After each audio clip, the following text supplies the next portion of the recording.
Grace and peace. Welcome back to another video. Today I just wanted to put together a very brief video on can you rush your death? Many people believe that every time someone dies, that was the time that God set in stone for them to die. And they would use this passage, Hebrews 9:27, which says, "And just as it is appointed for mortals to die once, and after that the judgment." Now you would notice that this passage does not say the time of death was appointed, but rather it says the death itself is appointed. It's appointed for mortals to die.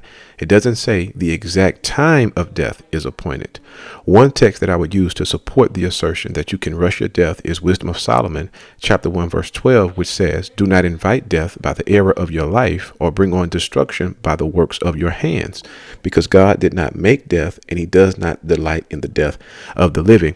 So this passage, if whatever your view is on the canonicity of this book, at least speaks to the mindset of the Jews during the time of Christ and before, that they believed that you could rush your death. You could invite death by the error of your life. I believe they got this from Ecclesiastes chapter 7, which says, in my vain life, I have seen everything. There are righteous people who perish in their righteousness, and there are wicked people who prolong their life in their evil doing. Do not be too righteous and do not act too wise. Why should you destroy yourself? Do not be too wicked and do not be a fool.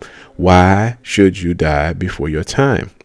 Right. So this passage in Ecclesiastes, which is a wisdom text, is saying that you could be wicked and in fact rush your death. You could die before your time. Now, I know some people may say, well, we don't receive doctrine from, these wisdom texts, but you will see that there are even scholars who will say, this is the New American Commentary. I'll post the link for this in the chat. This commentary says, Crenshaw observes verse 17 does not counsel that sin in moderation is acceptable.